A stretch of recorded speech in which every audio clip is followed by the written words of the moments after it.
ಮುಳಬಾಗಿಲಿಗೆ ಖಾಸಗಿ ಕಾರ್ಯಕ್ರಮಕ್ಕೆ ಬಂದಿದ್ದು ನಾವು. ಜೊತೆಗೆ ನಮ್ಮ ರಮೇಶ್ ಅವರ ಅಕ್ಕ ಅವ್ರ ಮನೆ, ಅವ್ರ ಮನೆಗೆ ವಿಸಿಟ್ ಮಾಡುವಂಥ ಒಂದು ಅವಕಾಶ. ನನ್ನ ಮೊನ್ನೆ ಇರಿಗೇಷನ್ ಮಿನಿಸ್ಟರ್ ಬಂದಿದ್ದರು, ಚೆಲುವರಾಯಸ್ವಾಮಿ. ಅವೆಲ್ಲ ಚರ್ಚೆ ಮಾಡ್ತಾ ಇದ್ದಾಗ ಅವ್ರು ಹೇಳಿದ್ರು, ಇಲ್ಲ ನಾವು ಕೋಲಾರಕ್ಕೆ ಹೆಚ್ಚು ಒತ್ತು ಕೊಡಬೇಕು. ನಾವೆಲ್ಲ 97-98ನೇ ಸಾಲಿನಿಂದನೂ ಕೂಡ ಶಾಶ್ವತ ನೀರಾವರಿ ಆಗಬೇಕು. ಚಿತ್ರದುರ್ಗ, ತುಮಕೂರು,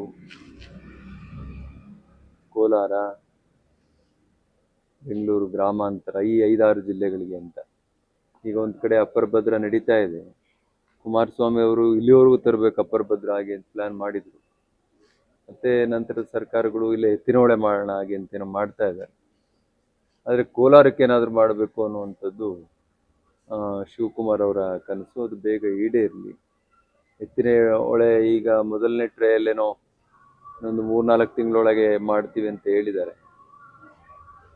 ಆದಷ್ಟು ಬೇಗನೆ ಎತ್ತಿನಹೊಳೆ ಪ್ರಾಜೆಕ್ಟ್ನ ಕಂಪ್ಲೀಟ್ ಮಾಡಿ ಕೋಲಾರದ ಗಡಿ ಭಾಗದವರು ಕೂಡ ಇಲ್ಲಿಯವರು ಕೂಡ ನೀರು ಕೊಡುವಂಥ ಕೆಲಸ ಆಗಬೇಕು ಹಾಗೆ ಅಂತೇಳಿ ಈ ಸಂದರ್ಭದಲ್ಲಿ ಹೇಳ್ತಾ. ಯಾಕಂದರೆ ವ್ಯವಸಾಯ ನಾವೆಲ್ಲ ಇಸ್ರೇಲ್ನಲ್ಲಿ ಅಲ್ಲಿ ಇಲ್ಲಿ ಹೋಗಿ ನೋಡ್ತೀವಿ, ಆದರೆ ಅದಕ್ಕಿಂತ ಮೀರಿದಂಥ ವ್ಯವಸಾಯದ ಟೆಕ್ನಿಕ್ಗಳು ಮತ್ತು ಆ ರೀತಿಯ ಒಂದು ಕೌಶಲ್ಯದ ಕೃಷಿ ಬಹುಶಃ ಕೋಲಾರ ಜಿಲ್ಲೆಯ ರೈತರಿಂದ ನಾವು ಕಲಿಬೇಕಾಗ್ತದೆ.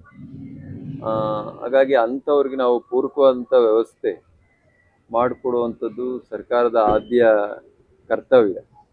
ಆ ನಿಟ್ಟಿನಲ್ಲಿ ಸರ್ಕಾರ ಸರಿಯಾದ ರೀತಿಯಲ್ಲಿ ಚಿಂತನೆ ಮಾಡಲಿ.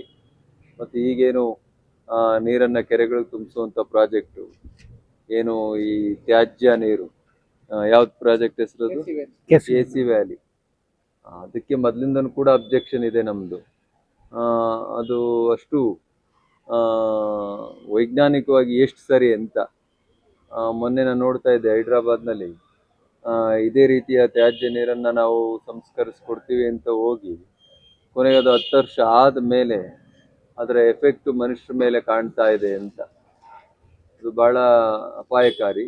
ಹಾಗಾಗಿ ನಮಗೆ KC ವ್ಯಾಲಿ ನೀರಿನ ಫಲಿತಾಂಶ ಬರಲಿಕ್ಕೆ ಇನ್ನೂ ಒಂದು 8-10 ವರ್ಷ ಕಾಯಬೇಕಾಗ್ತದೆ.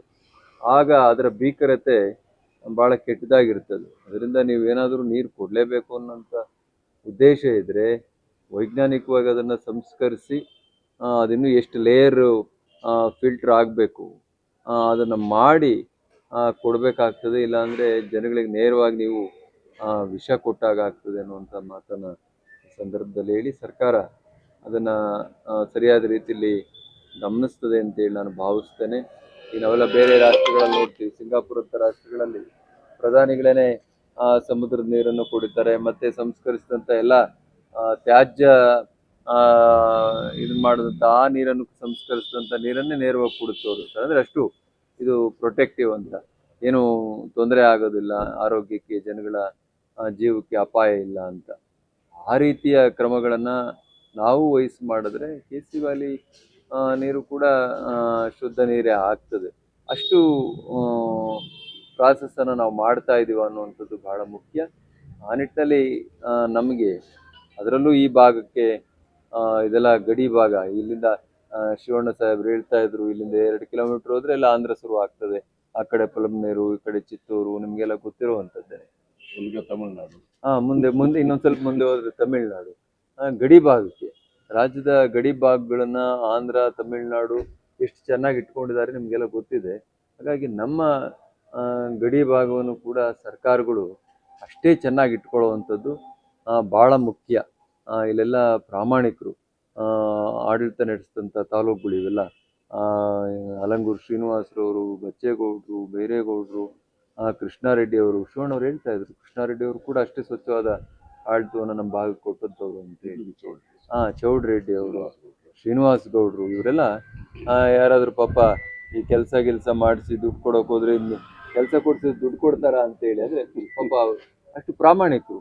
ನಾವ್ಯಾಕೆ ದುಡ್ಡು ತಗೋಬೇಕು ಕೆಲಸ ಕೊಡ್ಸಿದ್ದಕ್ಕೆ? ಆ ಥರದ ಒಂದು ಸ್ವಚ್ಛ ರಾಜಕಾರಣ ಇರುವಂಥ ಒಂದು ಪ್ರದೇಶ.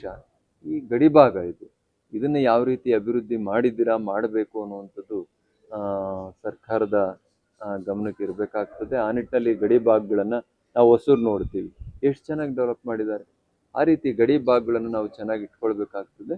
ನಮ್ಮ ನಾಡಿನ ಗಡಿಗಳನ್ನು ಕೂಡ ಅಭಿವೃದ್ಧಿಪಡಿಸುವಂಥ ಮತ್ತು ಅಲ್ಲಿಗೆ ಬೇಕಾದಂಥ ಮೂಲಭೂತ ಸೌಕರ್ಯಗಳು, ನೀರಿರ್ಬೋದು, ಇನ್ಯಾವುದೇ ಅಭಿವೃದ್ಧಿ ವ್ಯವಸ್ಥೆಗಳಿರ್ಬೋದು, ಅದನ್ನು ತರುವಂಥ ಮತ್ತು ಅಭಿವೃದ್ಧಿ ಪಡಿಸುವಂಥ ಕೆಲಸಗಳು ಆಗಲಿ ಅಂತೇಳಿ ಆ ಶಕ್ತಿಯನ್ನು ಭಗವಂತ ಬುದ್ಧಿಯನ್ನು ನಮ್ಮನ್ನು ಆಳುವಂಥ ವ್ಯವಸ್ಥೆಗಳಿಗೆ ಕೊಡಲಿ ಅಂತೇಳಿ ಈ ಸಂದರ್ಭದಲ್ಲಿ ಕೇಳ್ತಾ, ಮತ್ತು ಶಿವಣ್ಣವರ ನೇತೃತ್ವದಲ್ಲಿ ನಮ್ಮ ಒಕ್ಕಲ ಸಂಘ ಭಾಳ ಯಶಸ್ವಿಯಾಗಿ ಜರುಗ್ತಾ ಇದೆ. ಈಗ ಕಲ್ಯಾಣ ಮಂಟಪ ರೆನೋವೇಷನ್ ಆಗಿದೆ.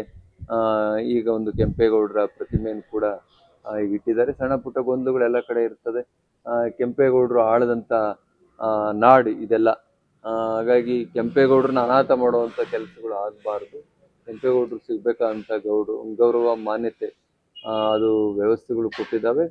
ಅದರಿಂದ ಎಲ್ಲರೂ ಕೂಡ ಅರ್ಥ ಮಾಡಿಕೊಂಡು ಅವ್ರಿಗೆ ಗೌರವ ಕೊಡುವಂಥ, ಗೌರವ ತರುವಂಥ ಕೆಲಸಗಳಾಗಬೇಕಾಗ್ತದೆ. ಮತ್ತು ಸರ್ಕಾರ ಅವರಿಗೆ ಪೂರಕವಂತ ಅವರ ಹೆಸರನ್ನು ಉಳಿಸೋಕ್ಕೆ ಬೇಕಾದಂಥ ಯೋಜನೆಗಳನ್ನು ನಾಡಿನಾದ್ಯಂತ ತಂದು ಕೆಂಪೇಗೌಡರು ಏನು ಸಮಾನತೆಗಾಗಿ ಮತ್ತು ಎಲ್ಲ ವರ್ಗಗಳ ಸಮಾನ ಅಭಿವೃದ್ಧಿಗಾಗಿ ಹೋರಾಟ ಮಾಡಿದ್ರು, ಅದನ್ನು ಉಳಿಸುವಂಥ, ಬೆಳೆಸುವಂಥ ಕೆಲಸಗಳು ನಮ್ಮ ವ್ಯವಸ್ಥೆ ಕಡೆಯಿಂದ ಆಗಬೇಕಾಗ್ತದೆ. ಸರ್ಕಾರಗಳು ಆ ಕೆಲಸವನ್ನು ಮಾಡಲಿ ಅಂತೇಳಿ, ಮತ್ತು ಸಂಘ ಇವತ್ತೆಲ್ಲ ನಾನು ಕೇಳ್ತಾ ಇದ್ದೆ, ಶಿವಣ್ಣವರ ಮಾರ್ಗದರ್ಶನದಲ್ಲಿ ಯುವಕರು ಭಾಳಷ್ಟು ಕೆಲಸ ಕಾರ್ಯಚಟುವಟಿಕೆಗಳನ್ನ ಹಮ್ಮಿಕೊಂಡಿದ್ದಾರೆ. ನಮಗಂತೂ ಭಾಳ ಸಂತೋಷ ಆಯಿತು.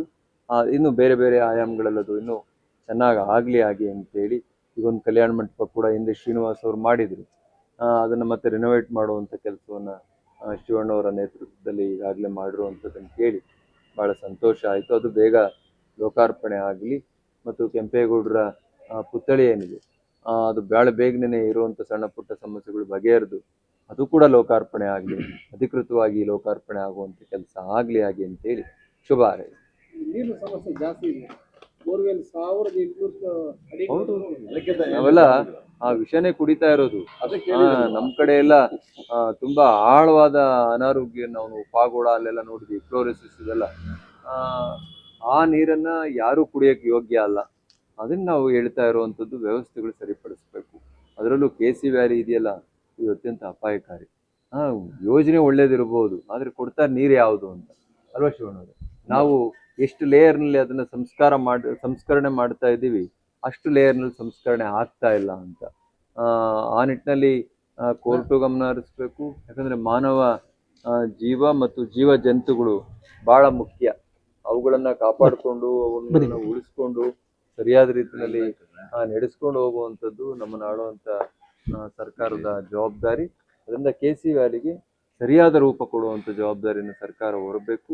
ಆದಷ್ಟು ಬೇಗನೆ ಅದಕ್ಕೇನು ಫಿಲ್ಟ್ರಿಫಿಕೇಶನ್ ಇದೆ ಅದನ್ನ ಇನ್ನೂ ಎಷ್ಟು ಲೇಯರ್ಗಳನ್ನ ಮಾಡಿದ್ರೆ ಅದರಲ್ಲಿರುವಂಥ ವಿಷ ಖನಿಜಗಳು ಆಚೆ ಹೋಗ್ತವೆ ಅನ್ನೋದನ್ನ ಸರಿಯಾದ ರೀತಿಯಲ್ಲಿ ಮೆಜರ್ ಮಾಡಿ ಅದನ್ನು ಸರಿಪಡಿಸುವಂಥ ಕೆಲಸವನ್ನು ಮಾಡಲಿ. ಅದಾಗಲಿಲ್ಲ ಅಂದರೆ ಆ ಯೋಜನೆಯಲ್ಲಿ ನಿಲ್ಲಿಸಿ ಬೇರೆ ನದಿ ಪಾತ್ರಗಳಿಂದ ಶಾಶ್ವತ ನೀರಾವರಿಯನ್ನು ಒದಗಿಸ್ಬೇಕು ಹಾಗೆ ಅಂತ ಹೇಳಿ ಬಯಸ್ತೀವಿ. ಅಲ್ಲ ಹೌದ್ರಿ, ಈಗ ಏನಾಗ್ತದೆ, ಇದು ಬಹಳ ದೊಡ್ಡ ವಿಷಯ, ಇಲ್ಲಿ ನಿಂತ್ಕೊಂಡು ಮಾತಾಡಕ್ ಆಗೋದಿಲ್ಲ. ಈಗ ಕೃಷ್ಣದಿಂದ ಈಗ ನಮಗೆ ಸರಿಯಾದ ಶೇರ್ ನಮಗೆ ಸಿಗ್ತಾ ಇಲ್ಲ. ಈಗ ಕೃಷ್ಣ ಇರ್ಬೋದು, ಕಾವೇರಿ ಇರ್ಬೋದು. ಈಗ ಶಿವಕುಮಾರ್ ಅವರು ಆಶಾದಾಯಕವಾಗಿ ಮತ್ತೆ ಆಂಧ್ರ ಸರ್ಕಾರದ ಮಂತ್ರಿಗಳ ಜೊತೆನಲ್ಲಿ, ಆ ಕಡೆ ತಮಿಳುನಾಡು ಸರ್ಕಾರದ ಮಂತ್ರಿಗಳ ಜೊತೆನಲ್ಲಿ, ಪುದುಚೇರಿ ಸರ್ಕಾರದ ಮುಖ್ಯಮಂತ್ರಿಗಳ ಜೊತೆನಲ್ಲಿ ಒಳ್ಳೆ ಸಂಬಂಧಗಳನ್ನ ಇಟ್ಕೊಂಡು ಈ ನೀರಿನ ವಿವಾದಗಳನ್ನ ಬಗೆಹರಿಸಬೇಕು ಹಾಗೆ ಅಂತೇಳಿ ಎಲ್ಲೋ ಒಂದ್ ಕಡೆ ಒಂದು ಹೊಸ ಹೆಜ್ಜೆಯನ್ನು ಇಟ್ಟಿದ್ದಾರೆ. ಅದಾದ್ರೆ ಈಗ ನೀವು ಹೇಳಿದಾಗೆ ಇಲ್ಲಿಗೆ ನಮಗೆ ನೀರು ಬಹಳ ಸುಲಭವಾಗಿ ಬರ್ತದೆ. ಕೃಷ್ಣ ವ್ಯಾಲಿ, ಕೊಳ್ಳ ಇದೆಲ್ಲ ನಾವೆಲ್ಲ ಕೃಷ್ಣ ಕೊಳ್ಳದವರು, ಆ ಕಡೆ ಕಾವೇರಿ ಕೊಳ್ಳ ಬರುತ್ತೆ. ಅದರಿಂದ ಹೌದೌದು, ಮೇಕೆದಾಟುನು ಅದು ಕಾವೇರಿ ಕೊಳ್ಳದಲ್ಲಿದೆ. ಇದೆಲ್ಲ ಕೃಷ್ಣ ಕೊಳ್ಳ ಅಲ್ಲ ತಮ್ದೆಲ್ಲ, ನಾವೆಲ್ಲ ಕೃಷ್ಣ ಕೊಳ್ಳದಲ್ಲೇ ಇರೋರು. ನಮಗೆ ಇವ್ರು ಹೇಳಿದ ರೀತಿಯಲ್ಲಿ ಕೃಷ್ಣ ಬೇಸಿನಿಂದ ಅದೇನಾದ್ರೂ ಬಗೆಹರಿದ್ರೆ 6-7 TMC ನೀರು ಬರ್ತದೆ. ಇಲ್ಲಿ ನಮ್ಗೆ ಹೆಚ್ಚಾಗಿ ಹೋಗ್ತದೆ. ಅದರಿಂದ ಅದನ್ನ ಬೇಗನೆ ಎರಡೂ ಸರ್ಕಾರಗಳು ಕುಂತು ಮಾತುಕತೆಗಳ ಮೂಲಕ ವಿವಾದಗಳನ್ನ, ಏನು ಕೃಷ್ಣಾ ಟ್ರಿಬ್ಯುನಲ್ ಇದೆ ಆ ವಿವಾದಗಳನ್ನ ಬಗೆಹರಿಸ್ಕೊಂಡ್ರೆ ಸುಮಾರು 7-8 TMC ನೀರನ್ನು ಇಲ್ಲಿ ತರಬಹುದು. ನಾವು ಹಿಂದೆ ಆ ಪ್ರಯತ್ನ ಮಾಡಿದ್ವಿ. ಆಂಧ್ರ ಸರ್ಕಾರ ಕೂಡ ನಮಗೆ ಜವಾಬ್ದಾರಿ ಕೊಟ್ಟಿತ್ತು. ಈ ಸರ್ಕಾರ ಕೂಡ ಒಪ್ಪಿತ್ತು, 2 ಮೀಟಿಂಗ್ ಆಯಿತು, ಆಮೇಲೆ ಹಂಗೆ ಸ್ಥಗಿತ ಆಯಿತು. ಅದರಿಂದ ಈಗ ಮತ್ತೆ ಅದನ್ನ ಮರುಚಾಲನೆ ಕೊಟ್ಟಿದ್ದಾರೆ ಶಿವಕುಮಾರ್ ಅವರು. ಆದಷ್ಟು ಬೇಗನೆ ಈ ಏನು ಕೃಷ್ಣಾ ಬೇಸಿನ್ ಸಮಸ್ಯೆ ಇದೆ ಅದು ಬಗೆಹರಿದು ಅಟ್ಲೀಸ್ಟ್ 8-10 TMC ನೀರು ನಮಗೆ ಬಂದ್ರೆ ಈ ಒಂದು 2-3 ಜಿಲ್ಲೆಗೆ ನಾವು ನೀರು ಕೊಡ್ಬೋದು, ಕುಡಿಯೋ ನೀರನ್ನು ಕೊಡ್ಬೋದು, ಶಾಶ್ವತ ನೀರಾವರಿಯನ್ನು ಕೊಡ್ಬೋದು. ಇದೊಂದು ಒಳ್ಳೆ ಹೆಜ್ಜೆ ಅಂತ ಹೇಳಿ ಬಯಸ್ತೇವೆ.